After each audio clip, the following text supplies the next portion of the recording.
Euh, du coup, merci à toutes et tous d'être présents. On est dans un webinar qu'on appelle Développement carrière à Mines Paris Alumni. L'objectif, c'est de faire des séances de partage avec des experts de sujet et puis surtout des practitioners, on dirait en anglais, des personnes qui vont pratiquer ces compétences au quotidien. Donc aujourd'hui, on va parler de exigences de projet, de gestion de projet avec Eric Sino, donc qui est P83. Eric, je te laisserai compléter les consignes, mais l'idée, je pense, c'est que ce soit interactif. Et puis, donc la séance est enregistrée pour que vous puissiez voilà, revoir, revisiter vos notes après si vous le souhaitez.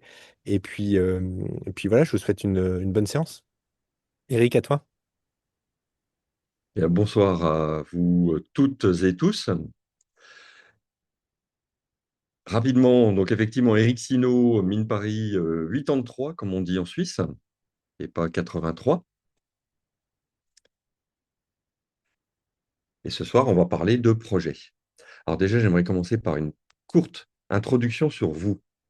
En fait, je suis persuadé que tous, autant que vous avez déjà géré des projets. Et ça veut dire, et leurs exigences, bien sûr. La nouvelle personne qui arrive.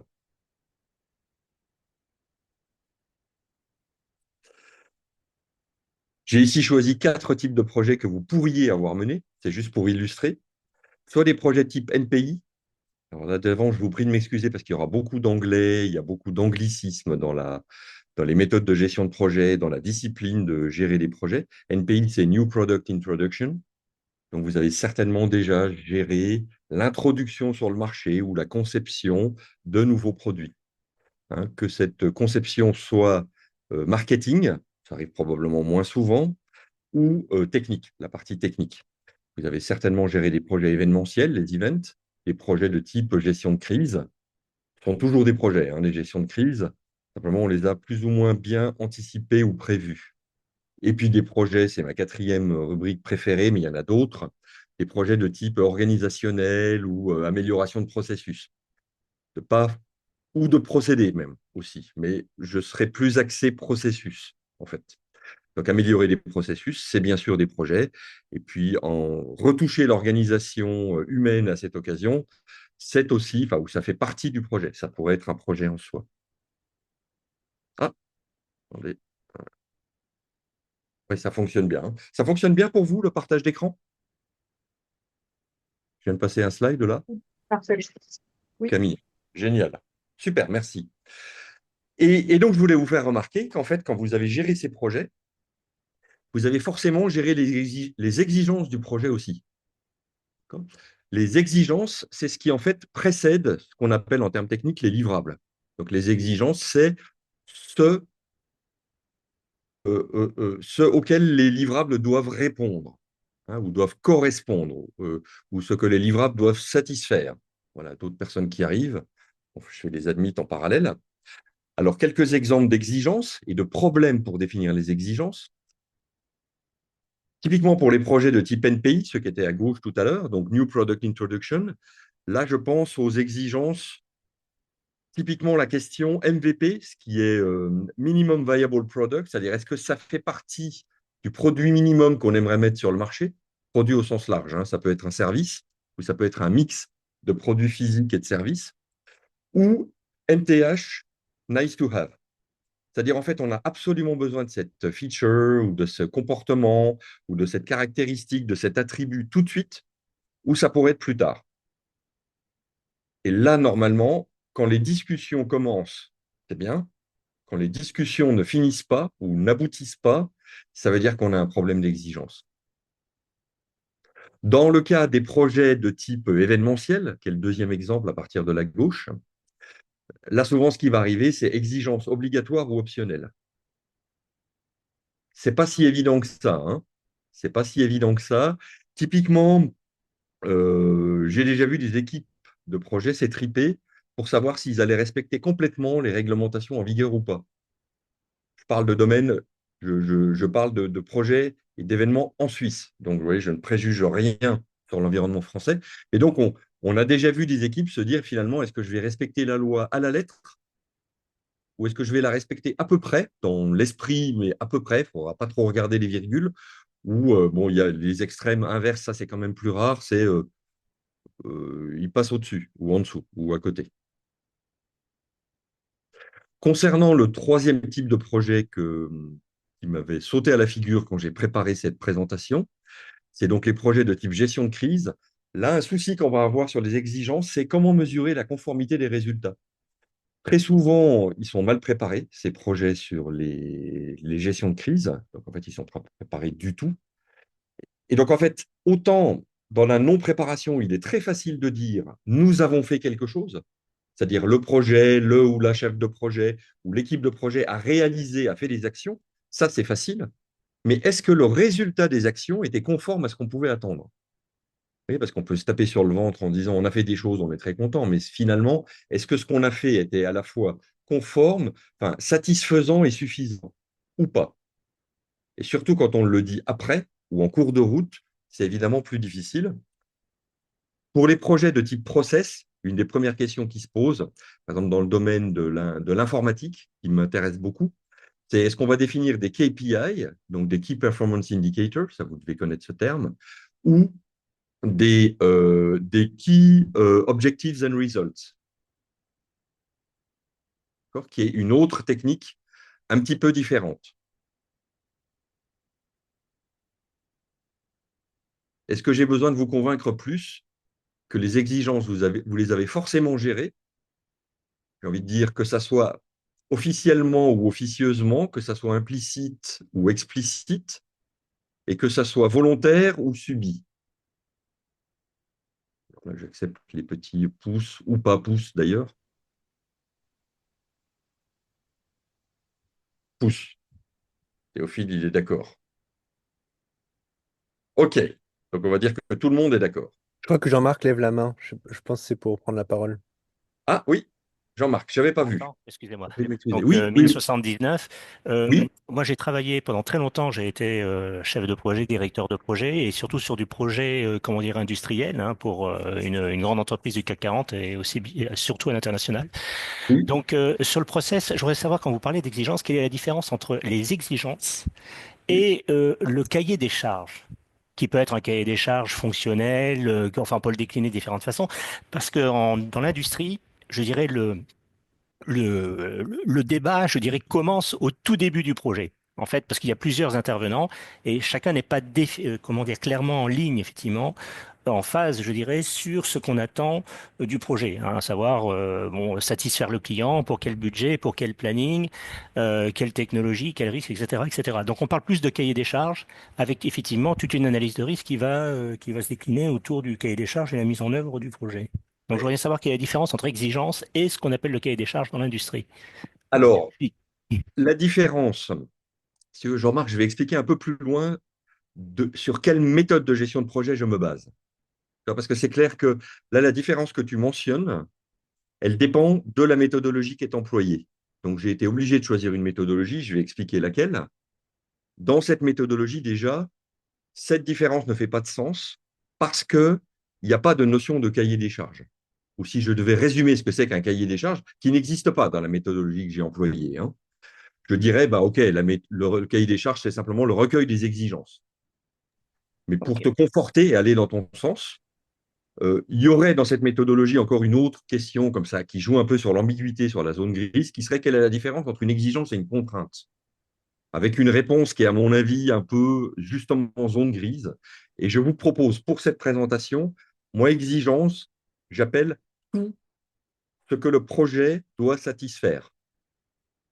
Si on veut une définition un peu plus restrictive, tout ce qui doit être satisfait par les livrables, donc par les livrables sur eux-mêmes, c'est-à-dire en tant que résultat, mais par les livrables aussi en tant que chemin pour les obtenir. Donc ça peut être une exigence vraiment sur le résultat, et ça peut être une exigence sur la façon dont je l'ai obtenu. Est-ce que cette réponse te convient? Oui, oui, Et c'est clair. Je vois.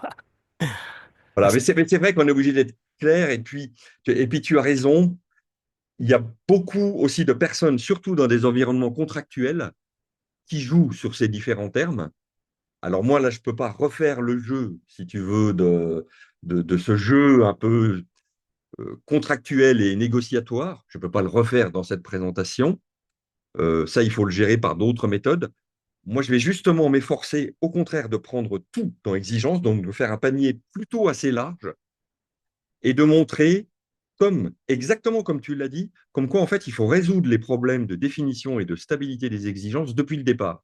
Parce qu'en fait, la plupart du temps, ou assez souvent, ces problèmes viennent de la source, d'une racine. Ça vient vraiment depuis le départ, comme tu l'as très bien remarqué. Alors, on attaque du coup. Je ne sais pas pourquoi, de temps en temps, ça ne veut pas. OK, donc rappel des buts. 90 minutes est un peu exagéré. Après négociation avec Théophile, on aura 1h15.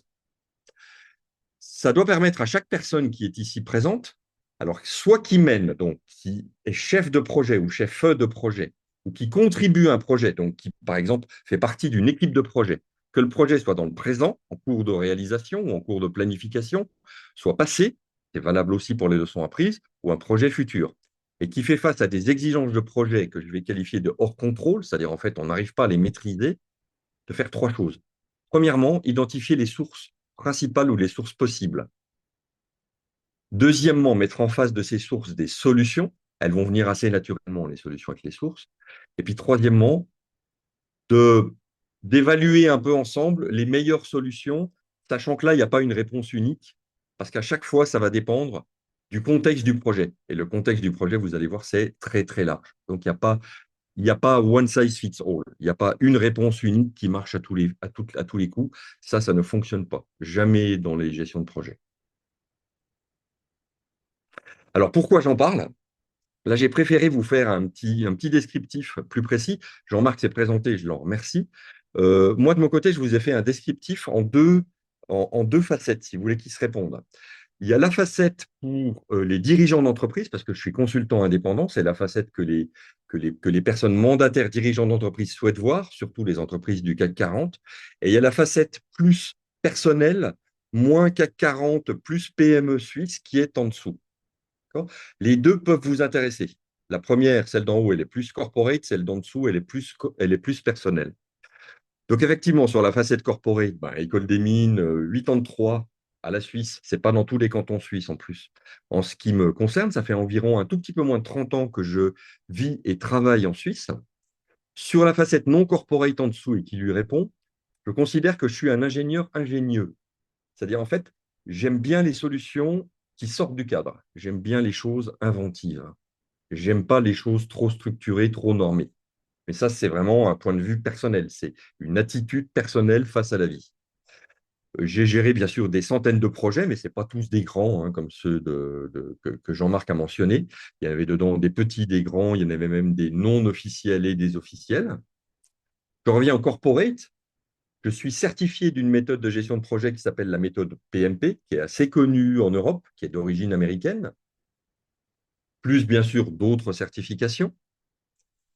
Et sur la facette non corporate, la deuxième ligne, ce qui me rend intéressant, je pense, pour ce genre de présentation, c'est que j'ai préparé à la certification des milliers, petits milliers, hein, on parle de 1000, 2000, de personnes qui étaient soit ingénieurs, mais soit pas, non plus ingénieurs, à cette certification PMP. Donc, je suis en même temps certifié moi-même et préparateur de certification.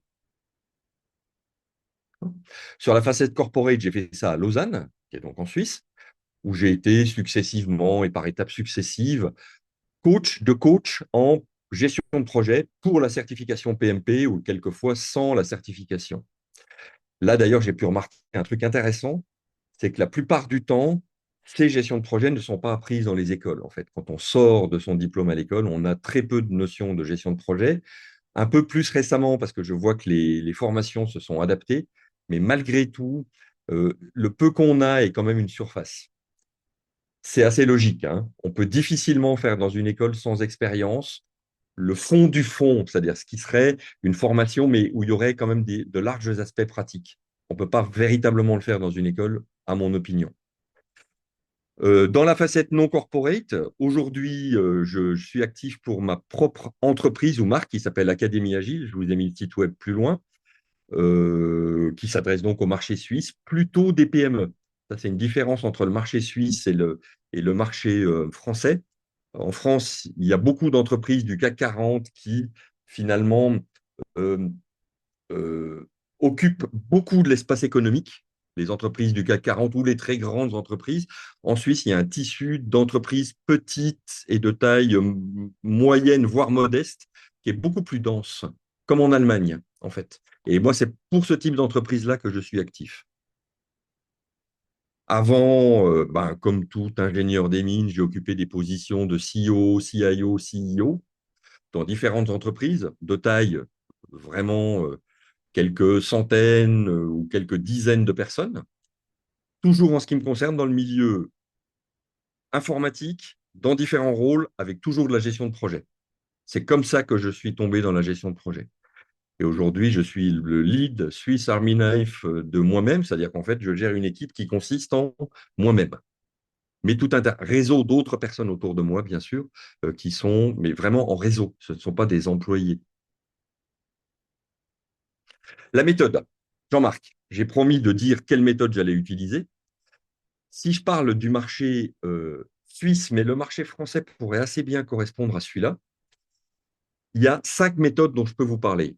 Je vous dis tout de suite, j'ai choisi celle du milieu, celle qui est désignée par une flèche.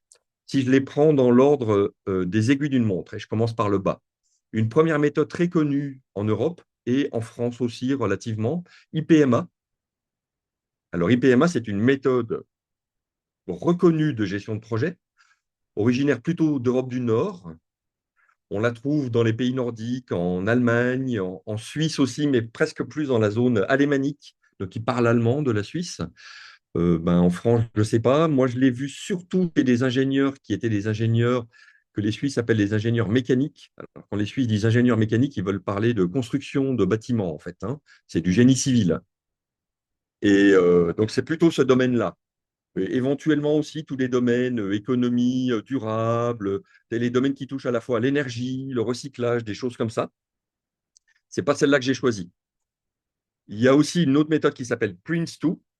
Je le dis Prince2 parce qu'elle effectivement elle est anglo-saxonne. Anglo-saxonne plutôt UK que US. Celle-ci, elle est plutôt pour les très grandes organisations d'origine UK. Concrètement, moi en Suisse, pour l'instant, je l'ai vu 2 fois ou 2 fois et demi. Une fois, c'était au WIPO, le WIPO, excusez-moi, en anglais, c'est l'OMPI, l'Organisation mondiale de la propriété intellectuelle à Genève. Donc, eux, ils utilisent Prince2. Et puis, chez HSBC, grande banque, origine UK, ça, typiquement, ça peut être du Prince2. Et puis, une fois, c'est Shell, mais Shell n'a pas beaucoup d'activité en Suisse. Je continue l'ordre. Tant que vous ne m'interrompez pas, c'est que c'est bon, hein. Hermès, ça, c'est un truc suisse qui n'existe pas en France. Je serais très surpris que vous le connaissiez.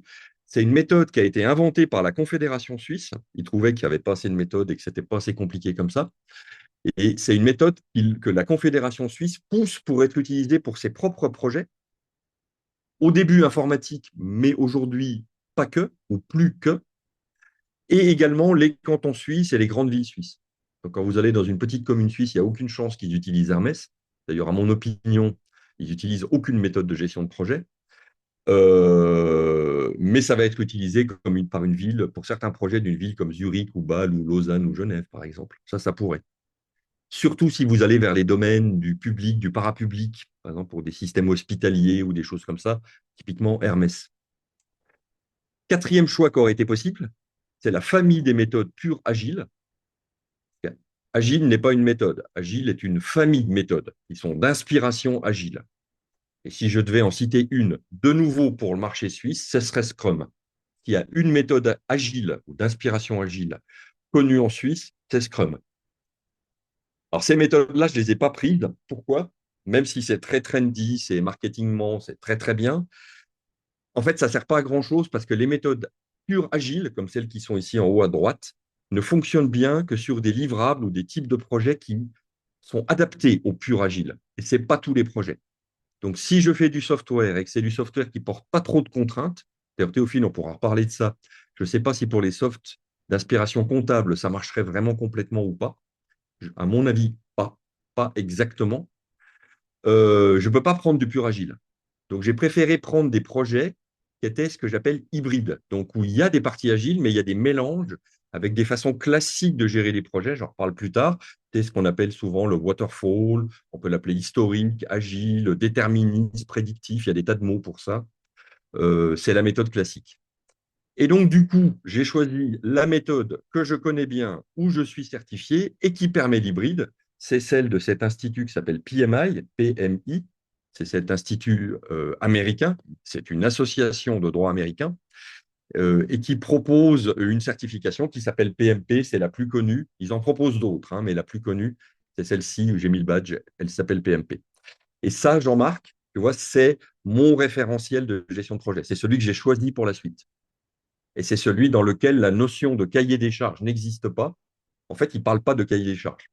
Par contre, tu as un terme qui serait équivalent, à mon avis, ça serait la matrice des exigences.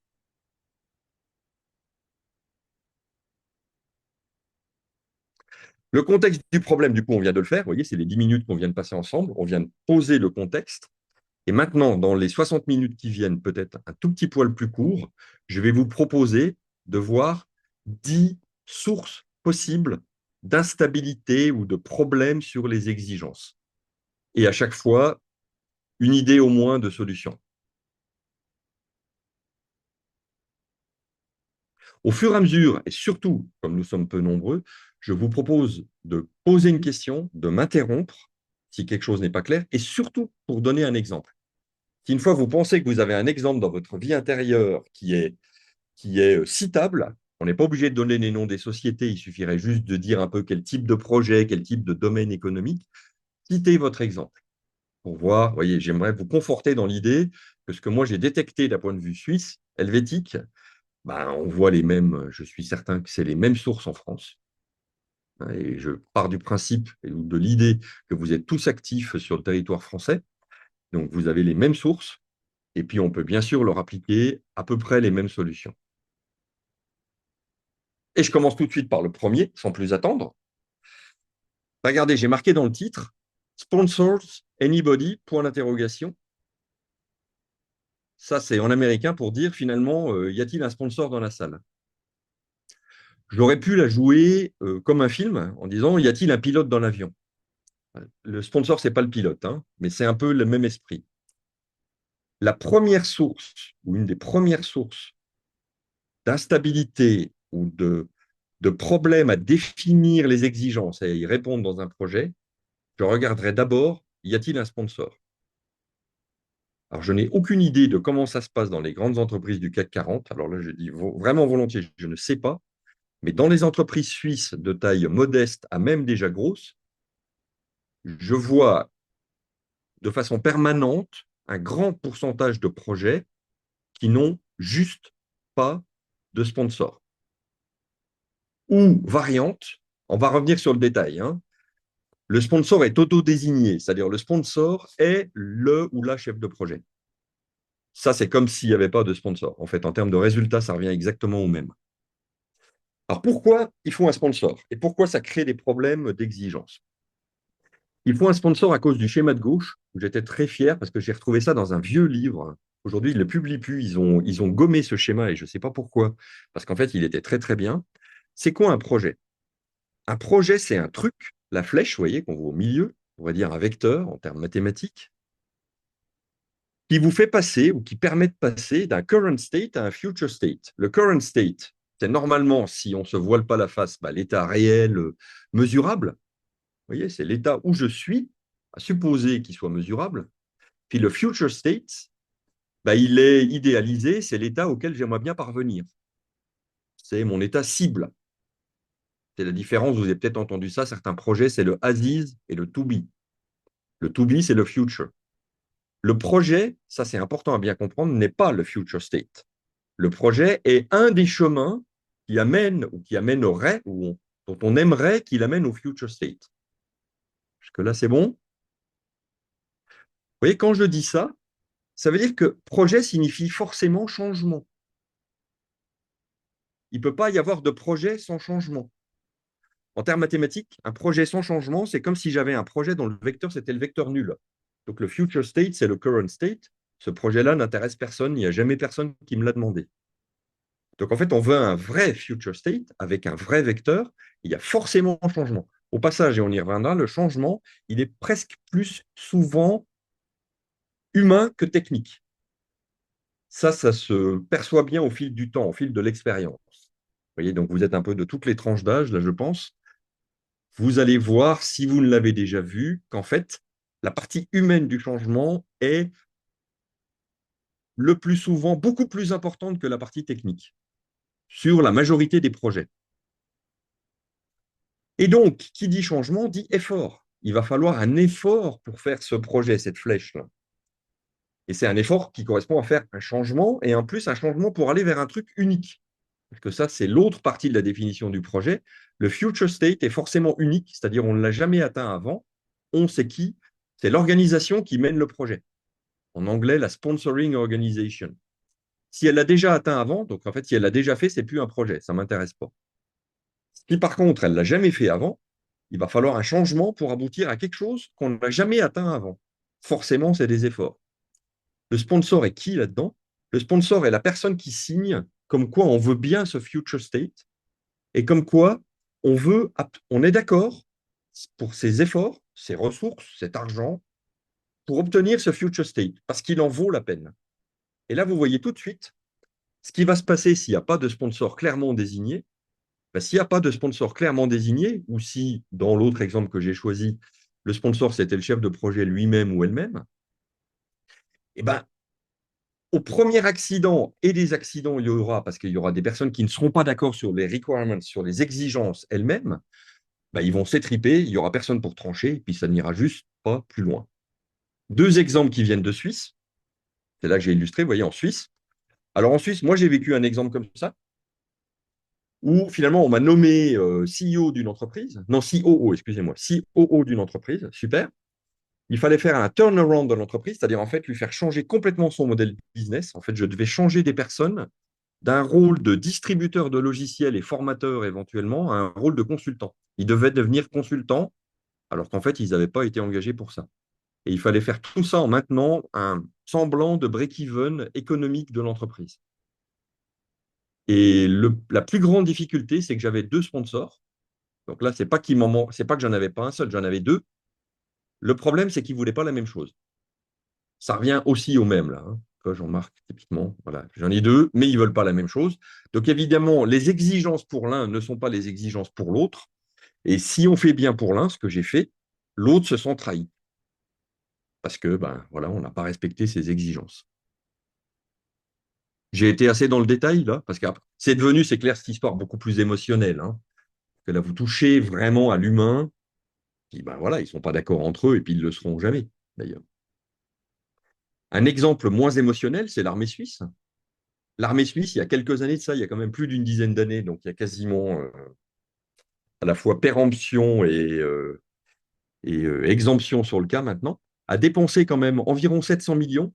Ils n'ont jamais été vraiment sûrs du montant, mais c'est autour de 700 millions pour essayer de développer un projet, bien sûr, qui était un système qui s'appelle un système de commande des troupes à terre.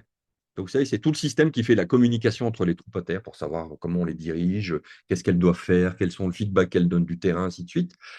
Ils ont essayé de créer ça, et puis au bout de 700 millions, ils ont dit non, mais pour finir, c'est complètement stupide, et puis on n'arrivera jamais à le faire, et puis il y a des systèmes qui existent sur le marché, on ferait mieux d'acheter ça, mais ils ne correspondent pas exactement à ce qu'on veut. En fait, ils ont tout jeté à la poubelle.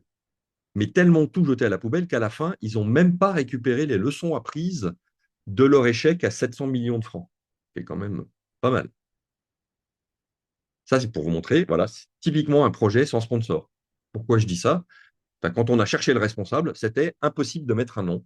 Il n'y avait pas de responsable sur le fait que 700 millions avaient été dépensés. Ils en ont mené un autre un peu similaire. Heureusement, il ne coûtait que quelques millions et pas 700. Je pense que chat échaudé craint l'eau froide. C'était un projet sur le système logistique de l'armée suisse à base de SAP. Donc, en fait, ils voulaient faire du SAP qui permet de gérer les opérations, en particulier en cas de crise de l'armée suisse. Comment vous faites pour réapprovisionner l'armée en cas de conflit, hein? C'est un peu plus compliqué qu'en temps de paix. Puis bah, là aussi, au bout de quelques millions, ils ont jeté l'éponge. Ils sont devenus meilleurs. Si on veut être dans l'émotionnel, pensez au cas de l'État ukrainien. si vous considérez que le projet de résistance à une agression, en l'occurrence russe, est un projet, ça peut être vu comme un projet, c'est une façon de le voir. La question du sponsor, c'est qui décide. Ça peut être au pluriel, hein, on a le droit d'avoir plusieurs sponsors. La grande contrainte, c'est qu'il faut qu'ils soient d'accord entre eux, qu'ils arrivent à avoir une position commune, en fait, ou assez commune. En fait, c'est quoi le future state? C'est à partir de quand je dis, bah, voilà, je suis d'accord que là, je peux être dans l'état de paix, je peux dire que le conflit est fini. Et il faut être d'accord là-dessus, et des personnes qui signent, là, j'ai envie de dire de leur sang, comme quoi, oui, c'est bien ça qu'on veut. Et puis vous, alors, vous avez peut-être des projets, j'ai noté FR comme France, parce que de nouveau, je suis parti de l'hypothèse que vous travaillez plutôt sur France. Vous avez peut-être un cas comme ça, d'un projet sans sponsor, ou sans sponsor officiellement désigné.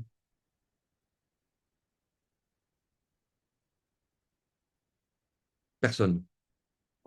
Top. Tous les projets sont super bien gérés. Franchement, dans une entreprise suisse, c'est le premier truc que je rechercherais, ça. D'accord? Y a-t-il quelqu'un, y a-t-il le pilote qui signe sur ce qu'on veut atteindre ou pas?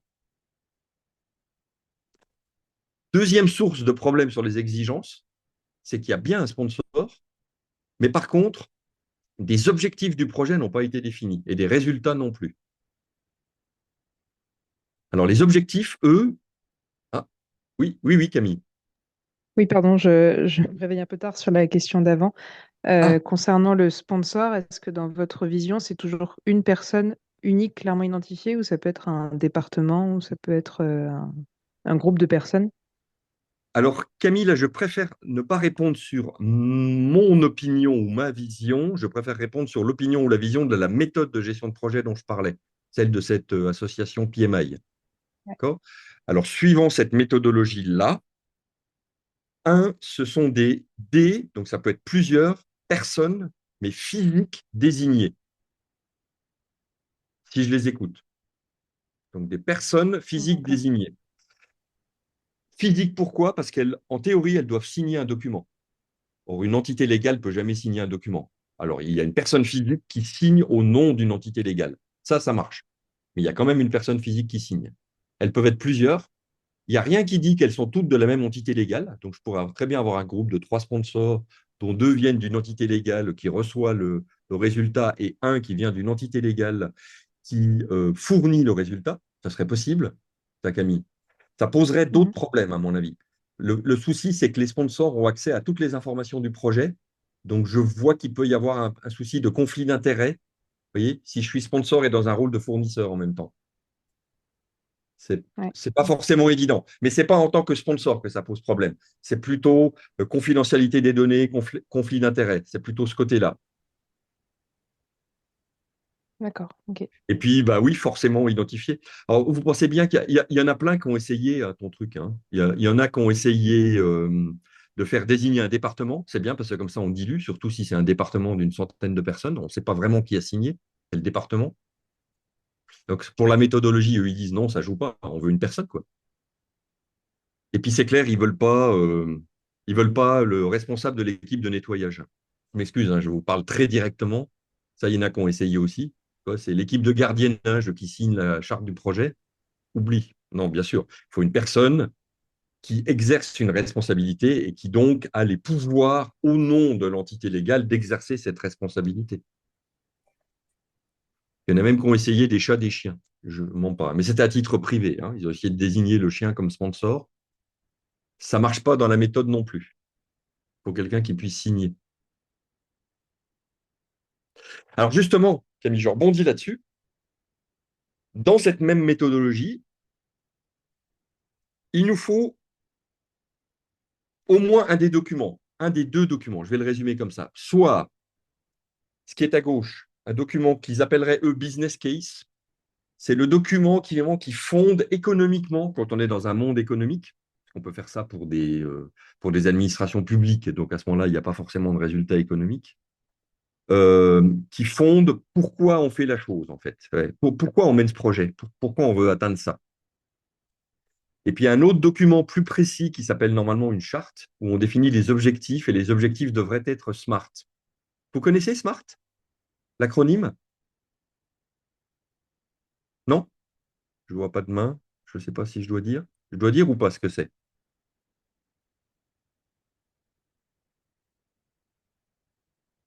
Personne ne réagit. Alors, je ne sais pas. Si vous pouvez, vous pouvez mettre vos caméras, hein. Comme ça, je vois vos visages et je sais qui comprend ou comprend pas. Alors, SMART, c'est spécifique, mesurable, souvent ça va ensemble, ambitieux mais réaliste, et T, c'est limité dans le temps, borné dans le temps. Ça n'a pas été inventé par moi, ni par PMI, cette association, ça a été inventé par quelqu'un qui a écrit une fois dans le Harvard Business Review. C'est une bonne façon de définir les objectifs. En fait, si on a un problème d'exigence sur un projet, il faut pouvoir raccrocher les exigences à des objectifs ou à des résultats. C'est deux niveaux un peu différents pour dire les choses. Alors, je peux le décrire du point de vue du problème, là, Camille. Si je n'ai pas de charte écrite et signée, ça veut dire pas d'objectif. Les objectifs font partie de la charte. Ou si je n'ai pas de business case écrit et signé, donc c'est-à-dire que je n'ai pas de résultats qui sont attendus, je n'ai aucune chance d'avoir des exigences stables. Pourquoi? Parce que chaque exigence m'amène forcément, contribue peu ou prou à un résultat, mais si le résultat, je ne sais pas le jauger par rapport à un résultat attendu, bah, c'est à chaque fois la dernière personne qui parle qui a raison. Est-ce que ça vous paraît logique? Christelle? Oui? Hein, c'est ça. Je n'ai pas de référence pour mesurer l'état futur souhaité. Donc, si je n'ai pas de référence, les gens peuvent tous dire n'importe quoi et il n'y a rien qui est plus juste ou plus faux qu'autre chose, en fait, parce que je n'ai juste pas de référence attendue. Donc, dans un monde d'ingénieurs, là, j'ai facile ce soir, hein. Imaginez-vous la même chose avec des gens du marketing. Mais en fait, c'est ça. Il nous faut un des deux documents. Je dis un des deux, la méthode propose les deux, Camille, cette fameuse méthode. Mais je m'aperçois qu'ils sont en train de mettre un peu de l'eau dans leur vin. Quand on est dans un projet plus géré en mode agile ou en philosophie agile, ils seraient plus du côté résultat, business case, et ils mettent la pédale douce sur la charte. Dans les projets plus waterfall à l'ancienne, plus structurés, ils insistent encore beaucoup sur la charte et le business case, c'est normalement pas trop le problème du chef de projet. Normalement, le ou la chef de projet devrait recevoir le business case. On doit le recevoir et en prendre connaissance et le comprendre. C'est tout. Alors, des exemples? Des exemples, alors ouais, c'est triste parce qu'à chaque fois, forcément, je vais citer des exemples qui sont toujours un peu négatifs, mais ça, c'est un peu le thème de la présentation qui veut ça.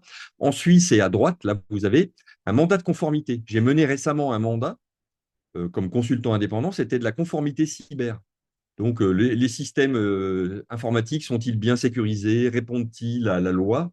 Typiquement, pensez à des lois. Alors, il y a des lois suisses, mais comme le RGPD, par exemple. Et vous avez des lois sectorielles. Industrie là, du bâtiment, construction de bâtiments, construction d'infrastructures. Et puis, ça n'a pas manqué. J'ai eu mon mandat.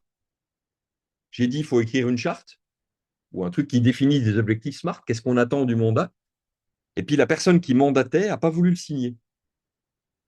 Et pourtant, j'étais poli, gentil. J'ai même écrit la charte à sa place pour lui dire, voilà, on pourrait écrire ça, mais si ça ne vous plaît pas, on peut aussi changer un peu les objectifs, on peut en mettre d'autres et tout ça. Mais rien à faire. Il n'y a pas eu moyen à la fin d'avoir un document charte signé. Et puis, ça n'a pas manqué. Ça s'est fini en eau de boudin. Parce que là, vous travaillez, travaillez, travaillez, mais à la fin, on ne peut jamais mesurer le résultat par rapport à quelque chose qui était convenu d'avance.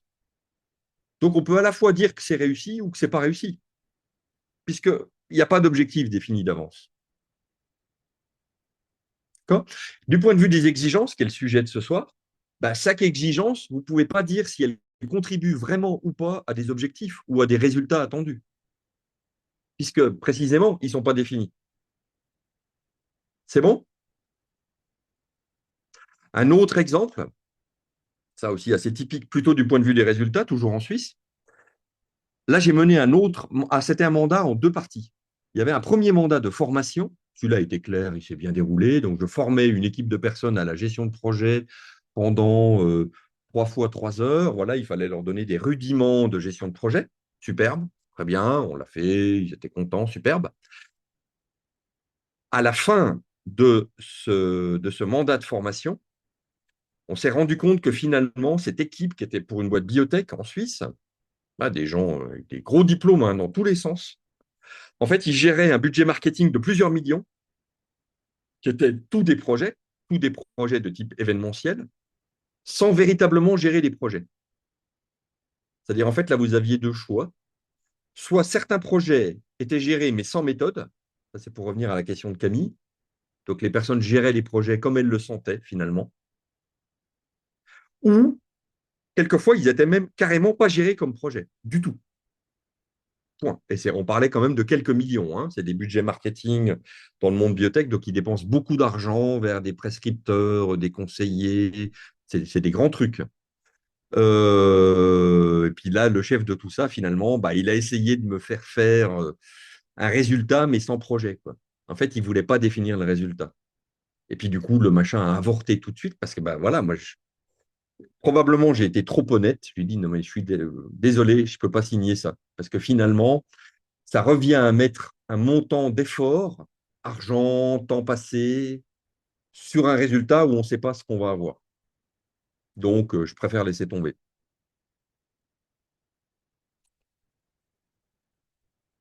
Moi, je ne vous ai pas demandé.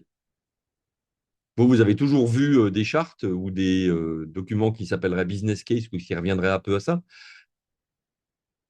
Alors, de Jean-Marc, je m'attendrais que oui. Enfin, des Oui, très gros projets, j'espère que oui. je confirme. Voilà. Par contre, dans des environnements, Théophile, par exemple, je suis très curieux dans ton nouveau job. Je suis sûr que tu as des tas de projets. Je ne suis pas certain qu'il y a une charte à chaque fois. Hein.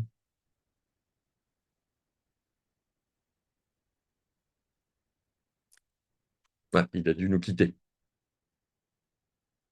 On continue? Vous me dites, hein? Vous m'interrompez quand vous voulez. Ouais, Eric. Oui, Attends, ouais. ah, c'est Bertrand, ouais. Salut Ouais, Bertrand. salut. Mais il y a quand même un truc. Enfin, moi, j'ai été amené à gérer des projets pour des clients en tant que consultant. Mhm. En fait, moi, s'il n'y a pas une finalité claire, s'il n'y a pas un chef de projet clair, et en tant que consultant, même si je suis un peu éventuellement le second du projet, mais enfin, si c'est pas clair, moi, je prends pas et je fais pas, quoi. Je veux dire, Ouais, voilà, je dis bah non, ça mène à rien. tu confirmes. Ouais. Tu confirmes. Mais toi, Bertrand, je veux dire, tu comptes qu'à moitié parce que tu es également résident et actif en Suisse. Je pose la question, c'est Oui, pour ça. mais je travaille quand même Ah, d'accord. beaucoup, beaucoup, beaucoup, Ouais, ok, beaucoup, non, mais beaucoup à l'international, en fait, hein, ok. même s'il s'agit d'entreprises suisses. Voilà. Et après, il y a un truc qui m'a marqué aussi dans ce que tu as dit tout à l'heure, c'est quand tu parlais de gardiennage. Voilà. Moi, j'ai Mhm, pas entreprise en Suisse, mais des services de conciergerie, de machin, mais enfin, des trucs complètement délirants, quoi, en termes de coûts, de mhm, poids, Enfin, tu disais, voilà, il faut des dirigeants qui aient du poids. En Suisse, ces moyens généraux, là, peuvent avoir un poids complètement anormal, quoi, trop gros. oui, ça, c'est quelque chose qui peut arriver, ouais. Ça, je l'ai vu Franchement, plusieurs je fois. ne sais pas. Après, le manager en question du cas de gauche là, que j'ai mentionné, de cette société biotech qui avait des millions en budget marketing, hein, Mhm. marketing communication, le manager a quand même été logique jusqu'au bout. Hein. Ouais. Si vous voulez, parce que j'ai cité aucun nom. Donc, je veux dire, je pense qu'en fait, il ne voulait pas vraiment écrire un business case pour une raison précise. Il sentait bien que ça aurait été à lui de l'écrire, même si j'aurais pu l'aider à l'écrire. Et puis surtout, je pense qu'il aurait pu se faire reprocher que ce n'était pas déjà fait. En fait, il ne voulait pas montrer un document comme quoi quelque chose était à faire dont je pense sa propre hiérarchie pensait que c'était déjà fait, que c'était Mhm. déjà en place. Ouais. Et il se serait mis en porte-à-faux de montrer qu'il voulait quelque part faire un effort pour faire un truc. C'était bien. Mhm. Mais je pense que sa hiérarchie pensait que c'était déjà le cas, en fait. Mhm. Et donc, bah, à partir de là, il ne voulait pas. Et puis, comme il ne voulait pas écrire ce business case, du coup, il ne voulait pas non plus un budget consistant. Et c'est d'ailleurs, alors pour ça, il était très logique. Lui, il disait, bah voilà, il était d'accord de mettre sur la table quelques milliers d'euros ou de francs suisses. Mais non, bah oui, non, mais non, avec ça, on fait rien, en fait. Ouais. Voyez, en fait, il voulait résoudre par le petit bout de ficelle un problème qui ne pouvait pas être officialisé. Mais il existait vraiment. Mhm. Et du coup, cette boîte, ils avaient effectivement des problèmes d'exigence, à tel point que, par exemple, vous voyez, on parle d'événements à 1 million de francs. Ils n'étaient même pas d'accord entre eux pour savoir qui étaient les participants idéaux qui voulaient à leur séminaire qui coûtait des millions de francs. Mm. C'est-à-dire, en fait, qui je vise pour participer au séminaire. Ça fait vraiment partie des exigences, hein, Jean-Marc. Ouais, moi, enfin, je dis souvent, la gestion de projet, et souvent, au visual management, en fait, c'est hyper simple, hein. Il y a une date de début, il y a une date de fin, il y a un objectif, une finalité, et puis il y a un chef de projet. Voilà. Et puis, alors, très souvent, on oublie la date de fin, hein. Ça, c'est le premier truc, on oublie toujours la date de fin, et c'est pourtant le truc le plus important. Allez, je passe à la slide suivante, Bertrand, pour te contredire un peu. Je te laisse. Il y a un truc qui est un peu plus compliqué. Alors, c'est pas compliqué au sens, c'est pas rocket science, mais en fait, c'est très compliqué de le faire bien. Les différentes méthodologies de gestion de projet, ça c'est pour Camille, ont toutes détecté qu'au bout d'un moment, pour gérer correctement un projet, il fallait détecter toutes les parties prenantes d'un projet. Quand je dis toutes, normalement, la théorie, c'est toutes, vraiment toutes. Et elles ont une grande diversité. Pourquoi toutes? Donc là, je le prends d'un point de vue théorique, qu'après, vous voyez bien le truc pratique. Parce qu'on va vouloir trois choses avec ces parties prenantes. Donc, parties prenantes, on est d'accord, ça ne se limite pas à l'équipe de projet, hein. L'équipe de projet, c'est ceux qui font le job, ceux qui vont créer les livrables. Donc, l'équipe de projet fait partie des parties prenantes, mais il n'y a pas que l'équipe de projet dans les parties prenantes. C'est toutes les personnes impactées, qui ont une opinion valide, qui se sentent incluses dans le projet ou qui se sentent impactées à travers le projet. Alors, pourquoi toutes les parties prenantes? Et pourquoi, du coup, il y a une grande diversité? Parce qu'on va vouloir trois choses de toutes les parties prenantes. Un, communiquer avec elles. Ça, c'est le point de départ. Parce que déjà, si on ne les connaît pas, on ne peut pas communiquer avec. Et si on ne peut pas communiquer avec, on ne peut pas faire les deux choses suivantes. La deuxième chose étant celle qui nous intéresse, c'est leur faire dire toutes les exigences qu'elles voient sur ce projet. Ça ne veut pas dire qu'on va toutes les retenir. Ça ne veut pas dire qu'on va toutes juger qu'elles sont prioritaires. Ça ne veut pas dire que tout le monde aura toujours raison à chaque fois. Mais on veut au moins les recenser pour pouvoir dire non, parce qu'il y aura des noms, on ne peut pas prendre toutes les exigences, mais il faudrait que les noms soient en conscience, pas de façon implicite, parce que implicite veut forcément dire qu'il y a une partie des gens qui ne l'ont pas vu. Donc en fait, il faut que le fait que cette priorisation des exigences devienne explicite et qu'on va choisir certaines exigences par rapport à d'autres, forcément, il y aura une notion de conflit ou de priorité, vous l'appelez comme vous voulez, et il faudra choisir. Et il faudra choisir de façon explicite, et il faudra choisir de façon explicite dans un ensemble d'exigences complet. Là, laissez-moi vous raconter un exemple de nouveau de la Suisse. Projet CFF, le CFF, c'est les SNCF suisses, hein, chemins de fer fédéraux. Donc, les chemins de fer fédéraux suisses ont introduit récemment, il y a quelques années, des trains suburbains à 2 étages. Ils voulaient des trains qui aillent de ville proche en ville proche. Ce n'est pas les trains à grande vitesse, ce n'est pas les trains à longue distance, à 2 étages. Pour ça, ils ont confié la construction des trains eux-mêmes, donc locomotives plus wagons, qui forment des rames complètes, à une entreprise qui s'appelle Bombardier. Voilà, tout est sous-traité à Bombardier. Et puis, bah voilà, ils ont mené leur projet. Puis vers la fin, ils se sont rendus compte qu'ils avaient un petit problème, qui était en fait un problème d'exigence, quand vous revenez au truc. Le petit problème, c'est que les rames de ces trains à 2 étages, nouvelles, correspondaient bien à toutes les exigences techniques. Vous voyez, elles doivent se pencher dans les virages, subir une certaine accélération positive, négative. Enfin, tout ça, ça marchait bien. Sauf que les personnes handicapées, avec un handicap moteur, ne pouvaient pas monter dans les trains. C'est-à-dire, en fait, le train n'acceptait pas les chaises roulantes avec des personnes dessus.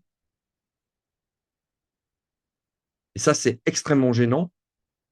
C'est une exigence et une exigence de nature légale, hein. Il y a une loi en Suisse, probablement en France aussi, qui dit que légalement, le train doit pouvoir, dans certaines conditions, accepter des personnes en chaise roulante. Et bien sûr, les fauteuils roulants sont normalisés eux-mêmes en largeur, en hauteur, en longueur, en tout ce que vous voulez.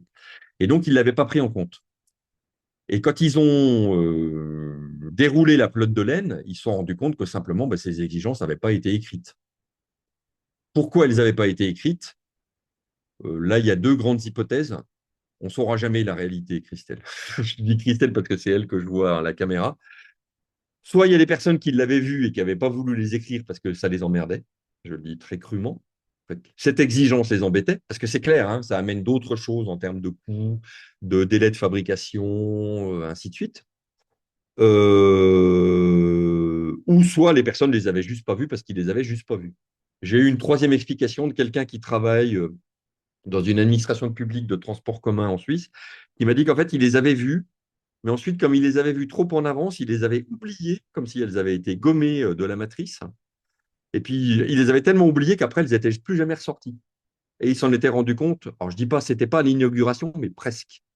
Donc là, évidemment, vous rajoutez quelques centaines de millions et quelques, je ne sais plus si c'était mois ou années, parce qu'il fallait refaire en partie les trains, quoi. Ils ont essayé de passer outre, hein, de dire finalement que l'exigence n'était pas une exigence prioritaire, mais ça n'a pas marché, ça. Voilà, voilà. On a souvent le cas en Suisse aussi dans des projets que j'appelle de construction. Construction, ça veut dire immobilière.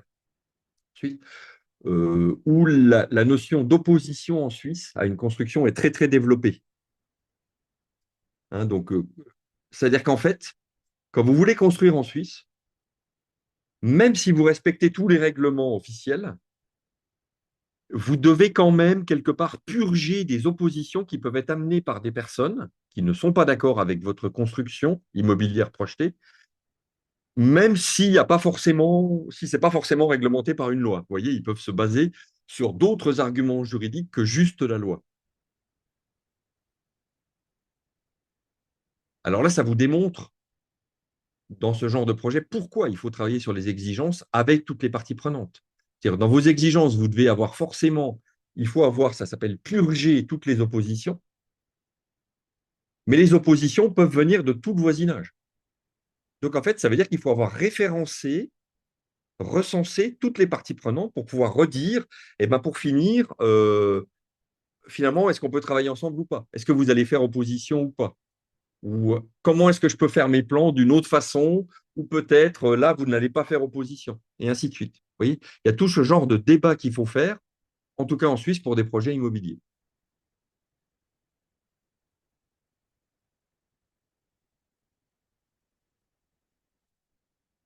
Ce qui vient directement après les parties prenantes, et ça, c'est un slide qui est super important, c'est que ces parties prenantes, il ne faut pas seulement les recenser et leur demander leurs exigences, il va falloir aussi gérer le changement humain. C'est-à-dire, en fait, les aligner, alors je dis ça très brutalement, mais les aligner aux objectifs, aux résultats du projet. Même les aligner au projet, c'est-à-dire le chemin qui est suivi par le projet. Pourquoi? Du point de vue des exigences, en particulier, mais pas que. Si les personnes sont juste recensées, on cause avec elles, elles nous disent leurs exigences. Et puis, finalement, leurs exigences, je vais dire, oui, toi, je comprends ce que tu demandes, c'est logique, mais ce n'est pas prioritaire, donc du coup, on ne va pas le faire. La personne se sent frustrée. Elle va aller contre le projet. Et finalement, je n'arriverai jamais à unifier, à créer un consensus autour des exigences. Alors, la maladie qui résulte de ça, c'est des exigences incohérentes, parce que chacun se bat pour les siennes, chacun essaie de faire passer les siennes, et essaie de faire passer, là je vais prendre un terme plus mathématique, son optimum local, celui de la personne ou de petits groupes de personnes, au détriment de l'optimum global, qui est censé être celui du projet. Donc en fait, chacun se bat pour son pré, qui doit être plus vert que les autres, et les autres, je m'en fous. Et puis les projets, la plupart des projets sont transversaux, ils sont pluridisciplinaires, ils sont là pour obtenir un optimum ou aller vers un optimum qui est global, qui est intégré, qui est transversal. Donc ça ne va pas marcher en fait. Ça ne va pas marcher, sauf à tuer les gens. Alors on peut tuer les gens, mais là vous avez un autre problème. Je dis tuer parce que ça c'est déjà vu, Christelle, hein, mais dans un sens, au sens figuré. J'ai déjà vu un projet comme ça. Projet ERP, celui-là je ne l'ai pas noté. Il n'est pas dans ma liste. Je vous le cite quand même. Un projet ERP en Suisse où il y avait deux directeurs informatiques, un nouveau qui remplaçait l'ancien, mais qui était resté dans un placard pas trop loin du premier. Et puis en fait, il fallait mettre un logiciel ERP de type ERP en place. Et l'ancien directeur, qui était dans un placard, voulait absolument pas ce logiciel-là. Pour ses raisons à lui, voilà, c'était ses exigences à lui, il voulait absolument pas celle-là. Et ces raisons, on pouvait les entendre, hein, parce que enfin, techniquement, elles étaient fondées. Alors après, on n'était pas obligé de dire qu'elles étaient prioritaires, mais techniquement, ça tenait la route, c'était fondé. Et pour finir, ils étaient tellement pas d'accord entre eux que l'entreprise a dû trancher. Et puis, c'est d'ailleurs pour ça que l'ancien directeur s'est retrouvé dans un placard, quoi, finalement. Et puis, le projet, ils ont tellement peu fait de change management que le projet de mise en place d'un ERP a duré 4 ans. Sur les 4 ans, il y avait 1 an de vrai travail technique et il y avait 3 ans de management humain à la petite cuillère pour arriver à convaincre les personnes qu'il fallait passer de l'ancien système au nouveau système, puis que c'était mieux. Et c'est un gros travail. Là, je vous cite quelques méthodes. Camille, ça peut être utile. C'est une sous-partie de la gestion de projet. Ce n'est qu'une sous-partie, mais il y a quelques méthodes qui sont intéressantes à connaître, en tout cas de nom. La méthode la plus ancienne de cette catégorie, ça serait probablement celle de John Kotter, parmi les méthodes connues. Après, il y a des méthodes non officielles, ou non vraiment connues. John Kotter, c'est quelqu'un qui a développé, il a enseigné à Harvard aussi, je crois, lui, ou dans une université américaine en tout cas, une méthode en 8 étapes, 8 steps methods. Il a aussi, il est à l'origine d'un livre qui s'appelle Our Iceberg is Melting. Si vous voulez lire ce livre en anglais, Our Iceberg, comme un iceberg is melting. C'est l'histoire d'un groupe de pingouins qui sont sur un iceberg qui est en train de fondre. Vous voyez, changement climatique. Ils ne savaient pas avant, mais c'est la préscience. Et les pingouins doivent faire quelque chose pour survivre. La méthode de John Kotter, elle est basée là-dessus. Avantage, inconvénient. Elle est basée sur le fait que les groupes humains changent plus facilement s'il y a une menace claire, évidente et si possible mortelle. Donc en gros, s'il y a le feu, et plus le feu est gros, plus ça change facilement. C'est en situation de crise que vous pouvez le plus facilement amener le changement humain. Ça, c'est ce que dit John Kotter. Je pense qu'il a raison, quelque part. Ceci étant, j'ai toujours eu... Alors, il y a un problème dit par moi, un problème dit par un collègue. Moi, j'ai le souci dans la cybersécurité, c'est si vous montrez la crise et si vous allez un cran plus loin, vous favorisez, même vous proposez la crise, ça se fait ça, sur les systèmes d'information, les gens peuvent aussi avoir une autre réaction différente de celle des pingouins, c'est qu'ils se recroquevillent sur eux-mêmes. Donc là, ils ne changent absolument plus parce qu'ils sont prostrés, en fait, prostrés figés, ils sont devenus des statues de pierre. Et ce que m'a fait très justement remarquer un autre collègue de l'EPFL, qui est l'École Polytechnique Fédérale de Lausanne, il a dit, en plus, la solution qu'il trouve, c'est malheureusement souvent pas une très bonne solution parce que précisément, ils sont très stressés. Donc, ce n'est pas forcément les meilleures conditions pour trouver le bon changement. Alors qu'ils trouvent un changement, oui, peut-être, le bon changement, ça reste à démontrer. Mais après, je ne veux pas trop taper sur John Kotter parce qu'il y a peu de méthodes et il y en a peu qui marchent. Autre méthode qui, en ce moment, le vent en poupe d'un point de vue marketing, c'est ADKAR. Vous pouvez vous faire certifier là-dessus. Ça fait très bien sur un CV. La société, c'est ProSci. ProSci, c'est le nom de la société qui met en œuvre la méthode ADKAR. Et Jeff Hyatt, c'est le nom du gaillard qui a créé la méthode, finalement, qui se cache derrière. Celle-ci, elle a 5 étapes et elle est basée sur la communication. Elle marche, à mon avis, en partie, pour une raison simple. Alors, communiquer, ça, c'est une bonne idée. De toute façon, sans communication, c'est clair, ce n'est pas possible. La communication est une condition nécessaire, mais pas suffisante au changement. Pourquoi je dis que ce n'est pas suffisant? C'est typiquement dans l'étape 2 de Jeff Hyatt, ADKAR. Là, il aimerait bien une étape où c'est desire. En fait, il faudrait que les personnes dont on souhaiterait qu'elles changent soient en désir de changement, comme si elles étaient en désir du résultat du projet. Un peu amoureuses du projet ou amoureuses du résultat du projet. Alors ça me fait doucement rigoler parce que moi, j'ai vu tellement de projets où en fait, il y avait des tas de personnes impliquées dans le projet qui, en fait, leur souhait le plus cher, c'était surtout que le projet s'arrête tout de suite. Parce que soit elles ne voulaient pas les livrables, elles ne voulaient pas le résultat, ou des fois, elles ne voulaient pas le chemin, en fait. Elles ne voulaient pas le projet en tant que chemin de changement. Et le résultat, elles s'en foutaient. Une autre méthode que vous pouvez regarder, c'est celle qui est proposée par l'ACMP. Là, il faut prendre cet acronyme-là dans Google. La CMP, c'est une association américaine qui est une fêtière. Donc, en fait, c'est une association d'associations et d'entreprises. Elle propose sa propre méthode, qui a l'avantage d'être une méthode chapeau, un peu générale encore, mais ça donne une bonne overview de l'ensemble de tout ce qu'il y a. PMI propose aussi une méthode, mais ça ne marche pas. C'est pour ça que je vous la mentionne, hein, parce que je me dois de vous la mentionner. Mais je peux déjà vous dire qu'elle ne marche pas pour une raison toute simple. La méthode de PMI propose de faire du changement humain par du processus. Donc, en fait, la méthode de PMI, c'est d'appliquer un processus d'amélioration des processus. Et ça ne marche pas. Je vous demande, pour vous le prouver, de réfléchir à un phénomène que moi, j'ai vu très souvent dans ma maintenant longue vie professionnelle. Le phénomène est le suivant. J'ai très souvent vu des êtres humains qui changeaient des processus. Je n'ai jamais, pour l'instant, vu aucun processus qui a changé aucun être humain. Alors, si une fois vous le voyez, il faut me dire, mais moi, je n'ai jamais vu ça. J'ai vu des êtres humains qui cherchaient à contourner, à améliorer, à passer en dessous, à ignorer des processus, à faire des tas de trucs, mais pas forcément à les respecter. Alors, les systèmes, oui. Les systèmes peuvent respecter les processus, mais la plupart du temps, les êtres humains trouvent des solutions autour des systèmes. C'est un informaticien qui parle en plus. Alors, ça se voit très bien, par exemple, dans un projet suisse que j'ai mené, mise en place de l'ERP. Un des buts de l'ERP, ça va faire sourire Bertrand normalement, ça. Un des buts de l'ERP, c'était SAP, l'ERP, hein, en l'occurrence. Un des buts du nouveau SAP, c'était de mettre en place une comptabilité analytique dans une société qu'on n'avait pas. Donc, comptabilité analytique par centre de profit, centre de coût. OK, ça allait très bien, on met en place, SAP, il est très bien pour faire ça, on met en place. Et puis tout d'un coup, il y a une personne qui m'a dit, c'était quand même le directeur de production, hein. Il y avait une grosse usine, le directeur de la production, qui me dit, ouais, Eric, c'est super la compte analytique, surtout les centres de coûts.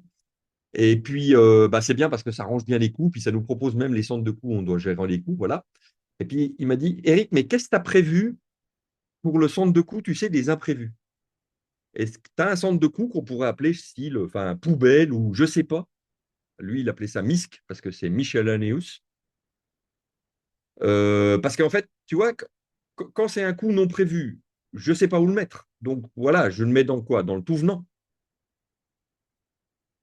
Évidemment, il ne voulait pas gérer ou il ne voulait pas que ses équipes gèrent les pièces. Là, c'était des composants perdus, volés, je pense assez peu, abîmés, placés à mauvais escient, c'est-à-dire j'ai placé le mauvais composant sur la mauvaise machine, c'était des machines, et ainsi de suite.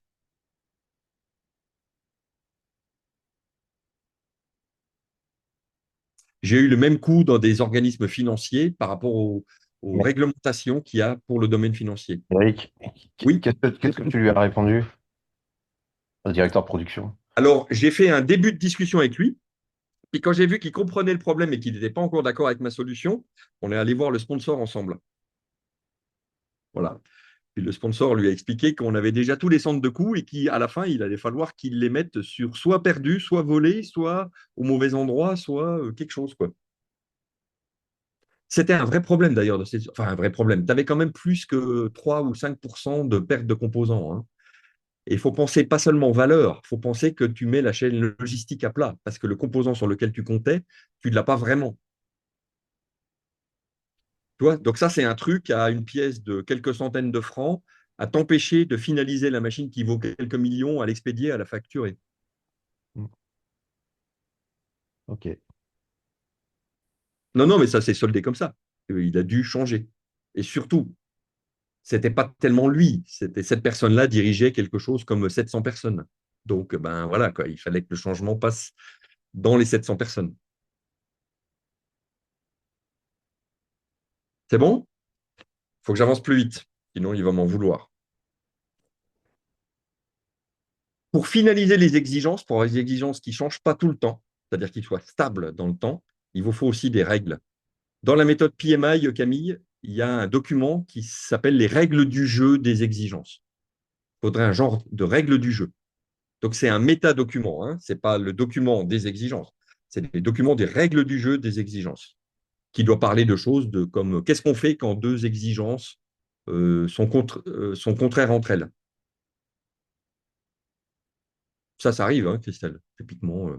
Le nouvel avion écologique de EasyJet, vous voyez passer de temps en temps des avions EasyJet, vous voyez cette couleur orange, là, ils atterrissent à Paris aussi, hein.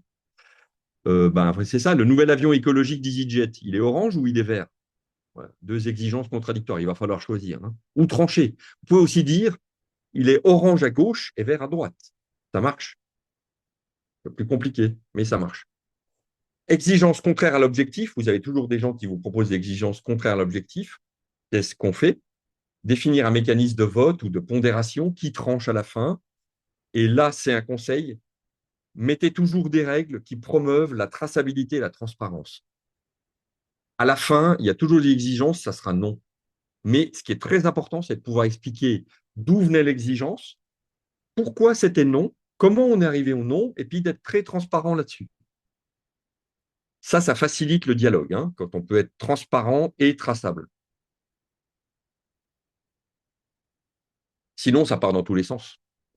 Moi, j'ai eu le cas en Suisse, c'était l'émergence quand le RGPD était entré en force. Le RGPD, ça vous devez tous connaître. Il y a une loi suisse équivalente, qui n'est bien sûr pas la même pour simplifier les choses. Quand le RGPD est entré en force en 2018, j'avais un paquet de personnes en face de moi qui se demandaient qu'est-ce qu'ils devaient faire avec cette loi étrangère quand vous êtes en Suisse. On doit la respecter tout, totalement, ou pas du tout, ou à moitié. Et à ce moment-là, quelle moitié? Et par rapport à la loi suisse, après expliquer, en plus j'avais de la chance, la loi suisse n'est pas contradictoire au RGPD, ça c'est pas toujours le cas, mais là ça allait assez bien, plus des lois locales, plus pas de jurisprudence. Donc concrètement, qu'est-ce qu'on fait? Vous voyez, il nous fallait les règles du jeu en fait.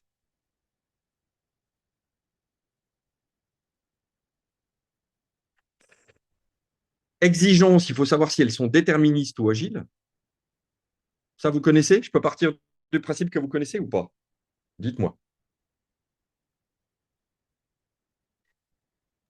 Je vois pas de réponse de Présenter personne. un petit peu, Oui, je veux on bien. va survoler ça, s'il vous plaît. Présenter un peu, survoler, d'accord. Approche non agile, c'est-à-dire à l'ancienne, qu'on appelle souvent waterfall, comme une cascade d'eau, c'est représenté par le triangle de droite. Les features sont fixes. Ce qu'on veut atteindre est fixe, ou se veut fixe. On le change en dernier recours. Et ce qu'on doit changer normalement, c'est le coût ou les ressources ou le temps. Puis d'autres choses. Ça, c'est la vision où du coup, toutes les exigences, comme mon résultat est fixe, les exigences devraient être fixes, elles ne devraient pas bouger, elles devraient être fixées d'avance, y compris leurs priorités. Donc là, Daniela, c'est l'image où j'aurais comme un document, ça s'appelle la matrice des exigences, où Ou tout Iron est Triangle. référencé d'avance. Et normalement, on ne peut pas les changer, ou dit autrement, les changer, c'est un gros truc. C'est de la gestion du changement et c'est des gros efforts. Parce que tout est défini d'avance, parce que tout doit pouvoir être planifié d'avance. Ça, c'est les gros projets classiques. Les projets de Jean-Marc, il doit avoir normalement une grande partie, comme ici, par cascade, waterfall. Des fois, ça s'appelle séquentiel aussi. Agile, j'inverse le triangle. Ce qui devient variable, ce qui est la variable d'ajustement, c'est les features. Et ce qui est fixe, c'est les coûts ou les ressources et le temps. Agile, c'est obligation de moyens. Je travaille pendant tant de temps avec telle équipe, avec telle méthode, avec tels outils, et je vais dans telle direction de résultat. Mais je ne peux pas garantir que je vais obtenir ce résultat-là. Je peux garantir la direction de mon résultat, pas le résultat. Là, les exigences sont beaucoup plus faciles. Pourquoi? Je peux les faire évoluer de pas en pas. En agile, on appelle ça les pas des sprints ou des itérations. Et de pas en pas, donc de cycle en cycle, je peux faire varier les exigences. Donc, je n'ai pas besoin qu'elles soient toutes définies d'avance et gravées dans le marbre. Plus facile du point de vue des exigences. Un exemple? Alors, exemple suisse que j'aime bien, et je vais citer que celui-là, c'est l'exemple Solar Impulse.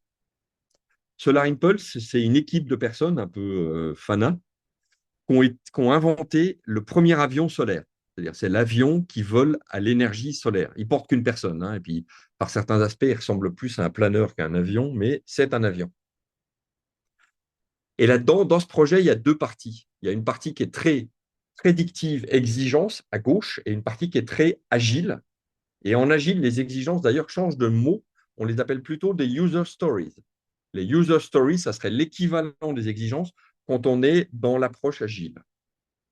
Pourquoi Solar Impulse était moitié-moitié? La partie vol vraiment de l'avion, où sa source d'énergie est solaire, La partie vol est extrêmement prédictive. Waterfall, elle est à gauche, là, sur mon schéma. Un exemple, quand, à cause de la météo, ils ont dû replanifier le vol qui les menait de l'étape où la partie atterrissage était sur la capitale de l'Arabie Saoudite, je ne me souviens plus la capitale, mais peu importe, ils atterrissaient en Arabie Saoudite sur l'aéroport international, ben, il fallait qu'ils calculent d'avance la durée du vol. Vous voyez, sur un avion à énergie solaire, ça, c'est pas évident. Et ils avaient même un minutage, un chronométrage des moments de pause où ils pouvaient s'assoupir dans l'avion. C'est-à-dire le pilote devait voler pendant plus d'une dizaine d'heures, 15-20 heures quelquefois, certaines étapes. Et en fait, c'était chronométré quand le pilote pouvait s'assoupir. Il avait son réveil, vous voyez ça, c'est typiquement vraiment, tout est prévu d'avance. Ce qui était agile sur ce projet, c'était le documentaire. Ils en ont fait un livre et un documentaire filmé. Bah, le documentaire, vous ne planifiez pas d'avance les plans séquences que vous auriez et ce qui paraîtra et la durée totale. On a une idée de la durée, on a une idée de ce que le documentaire va montrer, mais tout ce qui est artisanal et artistique, vous ne connaissez pas le résultat d'avance. Donc ça, c'est agile, c'est la partie de droite. Et c'est des cycles de gestion très différents. La partie de gauche, toutes les exigences doivent être connues d'avance, parfaitement définies, parfaitement acceptées et priorisées. La partie de droite, ce sont des user stories et on peut les décliner, on peut les faire évoluer dynamiquement au fil du temps, les rechoisir et changer leurs priorités. On peut même en ajouter des nouvelles à chaque nouvelle itération. Un autre exemple très suisse, c'est le cycle pharmaceutique. Tout ce qui est R&D dans le cycle pharma, quand vous essayez d'avoir une nouvelle molécule ou de détecter un nouvel usage d'une molécule existante, là, on a le droit d'être du côté agile. On n'a pas encore garanti de résultat. Dès que vous êtes dans l'industrialisation, la production et même la distribution du médicament, vous devez être dans la partie de gauche, au sens où les exigences doivent être connues d'avance et respectées. Ils ont même des exigences sur le process. Autre domaine. Ah oui, Camille? Oui, si je peux réagir sur la partie agile. Oui, Pour mon expérience personnelle, moi, je travaille en start-up et donc sur des projets de développement et de, entre guillemets, défrichage. Donc, oui, je pense qu'on est plutôt dans la partie agile. Et oui. donc, j'ai l'impression que ça crée l'écueil où, comme on ne sait pas très bien où est-ce qu'on va arriver, bah, on ne formalise pas les exigences, on ne fait pas de sorte de projet. Enfin, tous les éléments décrits avant n'existent pas. Ouais. Et donc, on tourne en rond. Et je me demandais en fait s'il y a quand même un formalisme et des cycles à établir pour la méthode agile. Alors, pour la méthode agile, alors ça serait une autre discussion à part, Camille, qu'on fait probablement à part. Tu vois, sinon, ça va nous amener trop loin. Oui, il y a un formalisme. Il y a un formalisme agile, parce que tu as raison, sinon, ça peut aussi partir dans tous les sens. Ça serait d'ailleurs un peu le défaut. Ah. Donc, il y a un formalisme qui passerait, je vais te citer juste un nom, qui passerait par ce qui s'appelle le backlog. Mhm. Et donc, en fait, il faudrait formaliser une liste des exigences possibles.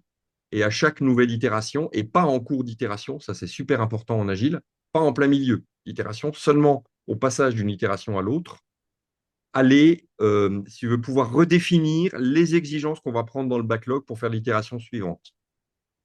Mais déjà là, de mettre un backlog en place, de suivre les cérémonies, ça t'amène vers un formalisme agile plus strict qui serait typiquement celui de Scrum. Scrum est une des méthodes agiles qui est la plus formalisée. Mm.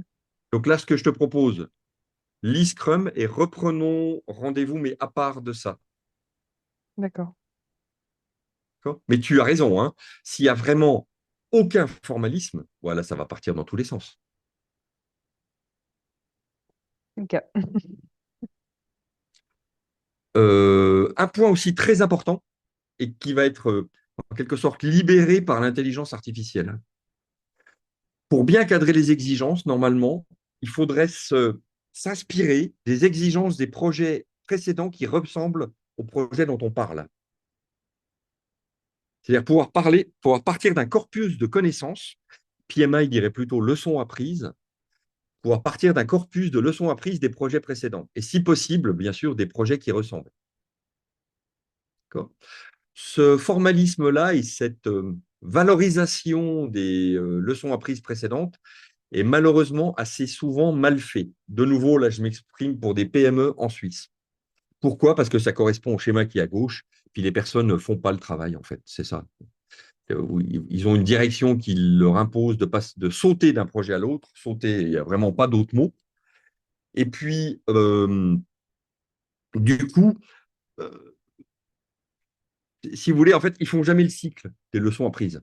Et donc, faisant jamais le cycle, la connaissance n'est jamais capitalisée, et comme elle n'est jamais vraiment capitalisée, bah, on ne va jamais la rechercher non plus. Normal, il n'y aurait rien à aller chercher d'ailleurs. Là, il se trouve, et c'est l'objet de pas mal de mandats en ce moment en ce qui me concerne, lié à l'émergence de l'intelligence artificielle, on a plus facile à faire le schéma de gauche. Pourquoi? Parce que mettre les connaissances qu'on a déjà sous une forme non structurée dans des bases de connaissances sur lesquelles des mécanismes techniques d'intelligence artificielle vont pouvoir aller en extraire la substantifique moelle pour en tirer des leçons apprises utiles pour le projet que je vais mener, ça, c'est typiquement ce que c'est bien faire l'IA générative. Mais Donc là, il y a moyen de faire. est-ce que ça serait à la portée d'un PME de training, d'entretenir une IA générative pour elle seule? Ou, Ça, oui, clairement, clairement. Et même, je l'ai déjà fait, Daniela, je peux même vous citer un exemple. Parce que pour le faire ça, et vous avez bien raison, il faut dire pour elle seule, pourquoi? En tout cas, les PME suisses, je peux vous dire, elles ne vont jamais mettre ces connaissances dans ChatGPT. Parce que le plus gros défaut de ChatGPT en ce qui les concerne, bah, c'est qu'il partage ses secrets avec d'autres. Et vous ne maîtrisez pas quels autres. D'accord? Donc, si vous avez des secrets, vous voulez les garder pour vous. Moi, c'est comme ça que j'ai compris votre question, Daniela. On est bien d'accord, hein? euh, oui, donc sachant qu'on ne peut pas utiliser le ChatGPT et qu'il faut Voilà. normalement que chaque entreprise qui s'intéresse à ça, Oui, training, oui. Pas j'ai pas son le mot propre français, modèle. Voilà. voilà, son propre modèle, Oui. ça, j'ai essayé un petit peu de faire et c'est vraiment un truc à part. Alors ça, il nous faut aussi une autre discussion à part, Daniela, sur ce sujet-là. Je l'ai fait pour moi-même et je l'ai fait pour des PME. Et il y a moyen. Pourquoi? Parce que vous avez des moteurs d'intelligence artificielle qui sont open source, donc ils existent déjà. C'est qu'une question des connaissances que vous lui en fournez. Et les connaissances que vous lui en fournez, vous pouvez les mettre en delta, hein, dans un mécanisme qui finalement instancie des connaissances générales. Donc les connaissances générales, vous les récupérez, c'est celles de tout un chacun, et vous instanciez votre modèle rien que pour vous, en pouvant finalement créer votre modèle, enfin, ce qui le différencie du modèle général, au-dessus. En fait, vous avez moyen de lui dire, mes connaissances spécialisées sont prioritaires par rapport aux connaissances générales. Et ça va même encore un cran plus loin, Daniela. Moi, j'ai fait ça pour moi-même, hein, et j'avais un souci de hardware parce que ça tourne, ces mécanismes logiciels tournent sur des machines dédicacées, et c'est des machines qui coûtent quand même assez cher, même à louer. Et j'ai trouvé un moyen pour finalement faire faire à des machines qui n'étaient pas forcément faites pour ça, leur faire faire quand même, quoi. Donc on peut prendre des machines relativement catalogue, relativement standard pour leur faire faire ça. Donc c'est à la portée d'une PME, oui, absolument, complètement. Merci. Et c'est d'ailleurs, à mon avis, et on arrête là-dessus, un des gisements de productivité sur les projets et sur les exigences en particulier les plus grands aujourd'hui. Quand vous faites la photo de ce qu'on peut faire, c'est probablement un des gisements les plus grands. Parce que la plupart des sociétés ont les leçons apprises, simplement elles sont déstructurées. Et l'IA générative, surtout ce modèle l'IA-là, c'est ce qui permet d'en faire un usage structuré de quelque chose qui est déstructuré à la base. Pensez aussi au processus de gestion des changements. Un des problèmes qu'on peut avoir sur les exigences, c'est qu'il n'y a pas de bon processus de gestion des changements en place. Or, on en a besoin, hein. J'ai mis tout à l'heure une grande insistance sur la gestion du changement humain, mais on est d'accord que la gestion du changement technique existe quand même, hein. Il ne faut pas l'annuler parce qu'on parle maintenant de changement humain. Il faut quand même faire des changements techniques. Ça se fait avec des processus qui sont d'ailleurs des processus longs, compliqués, qui doivent impliquer beaucoup de personnes. Mais ma foi, on peut l'appeler un mal, mais c'est un mal nécessaire. Après, il y a la question subsidiaire qui se posait toujours, est-il nécessaire de pouvoir changer les exigences? Et des fois, les personnes qui me posent cette question en disant, mais finalement, si on l'a défini une fois au début, bah, c'est bon, quoi, le travail est fait. Hein, si vous avez bien fait votre travail en waterfall, et là, je vais laisser peut-être Jean-Marc réagir. Jean-Marc, si j'ai bien planifié mon projet en waterfall, pour finir. Il n'y a plus aucune Oui, raison de changer non, les alors, exigences après. si, ça peut arriver, mais c'est des cas exceptionnels quand il y a des changements qui sont, comment dire, un peu des cas de force majeure. Quand vous allez dans des pays où il y a des changements, comment dire, pas forcément politiques, mais des réglementations ou des choses comme ça, qui vous échappent et qui sont à traiter, je dirais, avec des contextes un peu particuliers. Donc là, effectivement, il y a des exigences des fois à revoir, qui sont pas forcément des exigences techniques, hein. Ça peut être simplement bon, j'en dis pas plus. Les exigences ne sont pas que techniques. Ouais. Dans Absolument, le absolument. R&D, recherche et innovation européenne, le Covid et la guerre en Ukraine avec les implications des prix de l'électricité et de matières premières ont énormément impacté les projets européens de recherche et innovation, par exemple, Alors, il y a qui ça, ouais. avait des éléments extrêmement bien décidés, les buts euh, très bien contourés, très bien évalués et tout, et tout ça est venu perturber. Donc la vie, surtout ces derniers 5 ans, est pas rectiligne. Et je vais rebondir là-dessus. Daniela, bravo. Ce qui fait changer les exigences et les projets, c'est la vie. La vie change. Alors, je vais l'exprimer de façon plus méthodologie de projet, pour Camille aussi. C'est les risques, Camille. Qu'est-ce qui fait que les exigences doivent changer? C'est le fait que tous les risques ne sont pas maîtrisés. Et ce qui fait que malheureusement, on n'a pas de projet sans risque, c'est la vie. Ça m'amène au slide suivant. Pour vraiment, en waterfall, là, je ne suis pas en agile, hein, Camille. Pour vraiment figer les exigences, il faudrait être dans un monde sans risque. Or, un monde sans risque n'existe pas. Après, ce qu'on peut faire pour les projets vraiment waterfall qui ont vraiment beaucoup de moyens, c'est cadrer les risques. C'est-à-dire, on peut dire les risques existent, mais je ne veux pas les oublier. Je vais, pour chaque risque, prévoir une réponse au risque. Le souci de ça, c'est que ça coûte très, très, très cher si on le fait vraiment bien. Parce qu'il faut prévoir des solutions à tout ce qui peut se passer. Alors, sur les projets vraiment très gros, pour des vraiment très grosses sociétés avec des très gros impacts, ça mérite d'être fait, et puis il faut le faire, et puis bah voilà, ça coûte très cher, et puis après, on n'est pas surpris de pourquoi ça coûte si cher. Si un jour vous vous demandez pourquoi les médicaments coûtent si cher, ben, vous avez une partie de la réponse qui est là. Sinon, il y a une autre façon de faire, c'est de gérer les risques aussi sur le côté positif. Très souvent, on a la tendance, quand on gère un risque, c'est l'espèce humaine qui est câblée comme ça, hein, c'est dans notre ADN, enfin, ou dans la résultante macro de notre ADN. On ne gère parce qu'on ne voit que les risques qui s'appellent négatifs, les threats, les menaces dans le langage PMI. Donc en fait, on voit des possibilités de risques négatifs et on cherche à s'en prémunir en prévoyant des réponses à ces risques négatifs dans la mesure, bien sûr, où ils se réaliseraient. Mais si vous faites ça comme ça, vous jouez qu'un jeu perdant. En fait, vous ne jouez qu'en défense. Vous cherchez la défense qui répond à tout, qui résiste à tout ce qui peut se passer. Et vous ne gérez absolument pas le côté positif, le côté de droite, là, sur cette matrice en deux côtés, qui sont les risques positifs. Chaque fois qu'il se passe de quelque chose d'imprévu, il peut se passer quelque chose qui met négatif sur le projet, mais il peut aussi se passer quelque chose qui met positif sur le projet. Et un des éléments sur lequel insiste beaucoup PMI en ce moment, Camille, c'est penser aussi à gérer le risque positif, pour en tirer profit, bien sûr. Et ça, c'est une des façons de gérer plus élégamment l'ensemble des risques. C'est-à-dire de dire, OK, j'accepte qu'il y a des risques négatifs, d'ailleurs, je leur gère une réponse, mais j'accepte aussi qu'il y a des risques positifs parce que j'aimerais en tirer le meilleur profit dans la mesure où ils se réaliseraient. Ça vous va dit comme ça? C'est important ce côté risque positif parce que c'est un des gisements de valeur qu'il y a dans la gestion de projet aujourd'hui. Et ce n'est pas aussi facile que ça parce qu'on va contre la nature humaine, hein. La nature humaine ne voit pas facilement les opportunités. Donc il faut vraiment un peu secouer les gens pour arriver à ce que les opportunités sortent.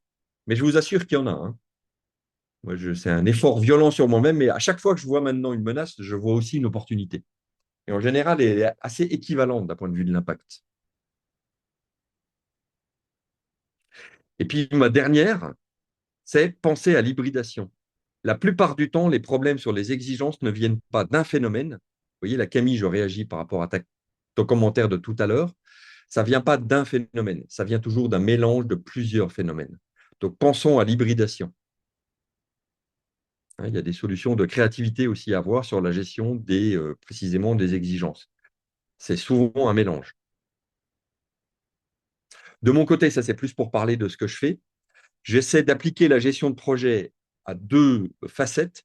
D'une part, au point de vue du recruteur en Suisse, CH, donc pour Confédération helvétique, parce que j'ai aussi une clientèle de personnes individuelles qui simplement veulent trouver un meilleur job en Suisse, et un meilleur job qui contient bien sûr de la gestion de projet.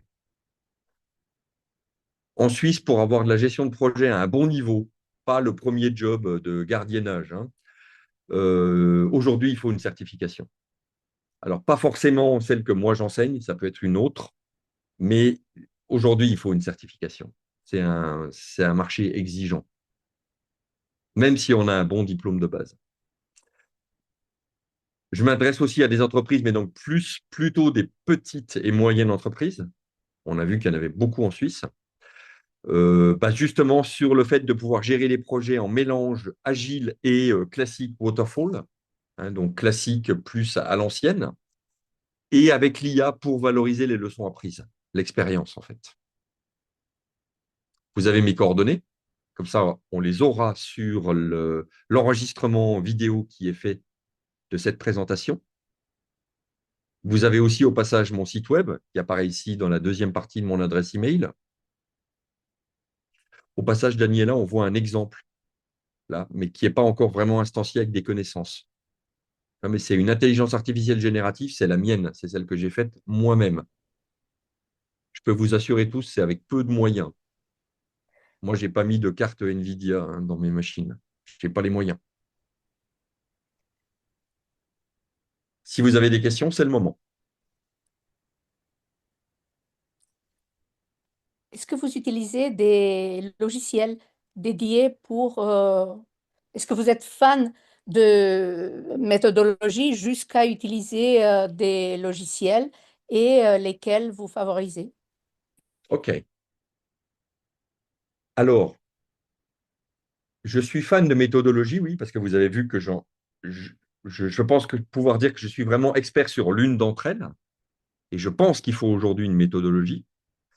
Je ne suis pas fan d'outils pour deux raisons. D'abord, la méthodologie que j'enseigne et à laquelle je prépare, elle-même, elle ne pousse pas vraiment d'outils. Il n'y a pas vraiment d'outils désignés. Par exemple, ils ne vendent pas les leurs. Hein. Les gens de PMI aux États-Unis, ils n'ont pas un ensemble logiciel qu'ils vendraient ou qu'ils louaient. Ils n'ont pas de plateforme. Il n'y a pas de truc comme ça. Deuxièmement, je pense que sur une majorité de problèmes, un simple fichier Excel suffit. En plus, moi, personnellement, je suis plutôt à favoriser les logiciels open source. Donc, au lieu de dire Excel, je ferais mieux de vous dire LibreOffice, par exemple, qui est l'équivalent en open source de Excel. Même pour un logiciel qui, par exemple, gère les chemins critiques, de temps en temps, on peut en avoir besoin quand même de mettre des activités, de calculer un chemin critique. Ça, c'est la vision très waterfall de la gestion de projet. Il y a bien sûr Microsoft Project, qui est probablement un des plus connus. Il y a Oracle qui en fait un aussi, qui s'appelle Primavera, je crois, qui permet de gérer des projets et surtout des familles de projets. Mais vous avez des offres open source pour ça aussi. Alors moi, je pousse plutôt pour ça. Et puis à ce moment-là, je vous les donnerai aussi à ce moment-là dans un autre meeting, parce que ça nous amènerait trop loin. Donc non, je ne suis pas fanatique d'un logiciel ou d'un autre. Ça me soulage et je crois que je vais vous mettre sur un grand piédestal déjà parce que c'est un petit peu mon feeling aussi. Et deuxième question, vous parlez de la Suisse, mais déjà elle est très variée par les cultures différentes. Donc, quel est l'impact que vous avez constaté des différentes cultures de travail dans la facilité de changement management de changement humain et ainsi de suite. Donc, je parle plutôt alémanique, Ouais. latin, et surtout si vous arrivez à comparer avec vos idoles à vous indirectement, Inclin. l'environnement anglo-saxon. Merci. Ouais. Eh bien, écoutez, Déjà, je peux m'exprimer nettement plus au nom de la Suisse romande et de mon expérience en Suisse romande que la Suisse alémanique. D'accord. Ça, c'est un problème de langue parce que j'ai beaucoup plus travaillé en Suisse romande qu'en Suisse alémanique et assez peu en Suisse alémanique. Donc, je vais m'exprimer au nom de la Suisse romande qui parle français. Où là, déjà, il y a des différences géographiques, c'est clair.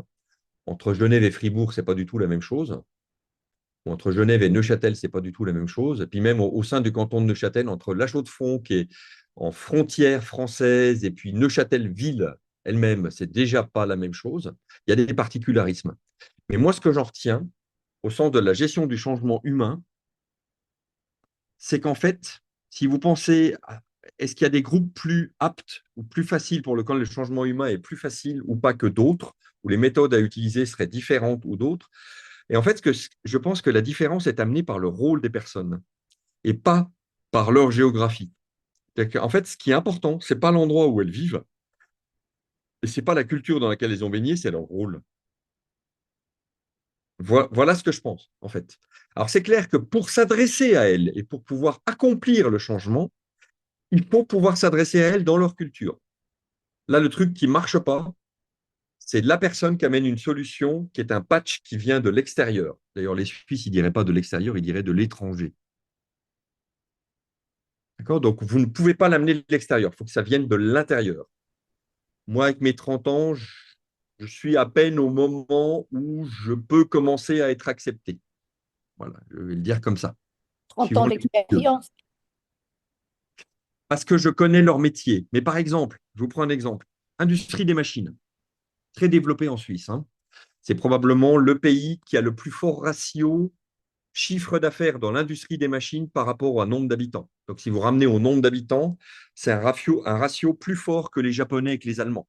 Pour dire, c'est le gros truc en Suisse, un des gros trucs. Un ingénieur mécanique suisse, vous ne le changez pas comme ça. Et ce n'est pas une question de quelle langue il parle ou ou dans quel pays il habite. Un ingénieur mécanique suisse diplômé de l'EPFL est une personne qui sait. Donc, elle sait comment il faut dessiner sa machine. Et vous n'allez pas lui expliquer que si on la dessinait autrement, et donc le software pourrait en tirer profit, et du coup, la machine pourrait produire 2 fois plus vite. Là, il faut s'appuyer sur une des personnes de l'équipe qui est apte au changement. Il y en a toujours une. Et puis, essayer de travailler autour de cette personne, quoi. Finalement, vous avez un agent du changement. Ça serait la méthode que j'utiliserais. Vous voyez? Mais c'est lié. Alors qu'en fait, euh, un ingénieur software suisse, il ne va pas être très différent d'un ingénieur comme Camille nous l'expliquait tout à l'heure et qui doit être à Paris. Ils vont changer d'avis une fois toutes les 3 secondes. Et c'est triper entre eux parce que mon idée est forcément la meilleure. Donc je suis contre celle des autres parce que c'est la mienne qui est la meilleure. Mais là-dessus, ils sont pareils, hein. Je ne sais pas si j'ai répondu.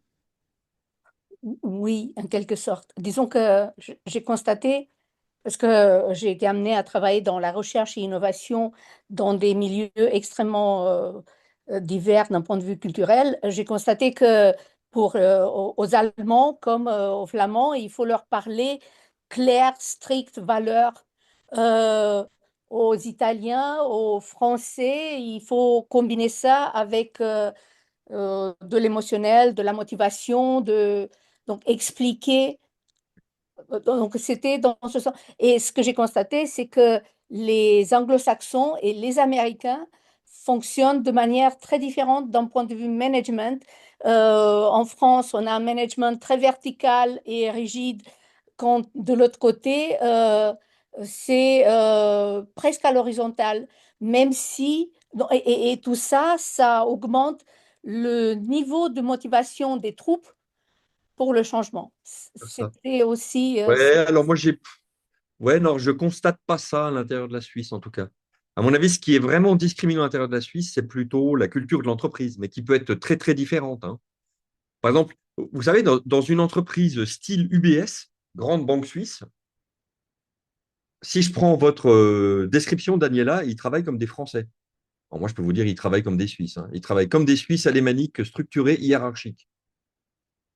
Et puis, il y a 5 niveaux de hiérarchie, hein, ce qui va être peu le cas ailleurs. Tandis que, parce qu'ils sont, voilà, ils sont comme ça. Je pense c'est l'historique, c'est aussi la pression de la réglementation aussi qui impose ça. La signature veut dire quelque chose dans une banque, hein. Quand ils disent que c'est machin qui a signé, c'est vraiment machin, c'est pas quelqu'un d'autre, hein. Et structure plus proche d'une grande entreprise.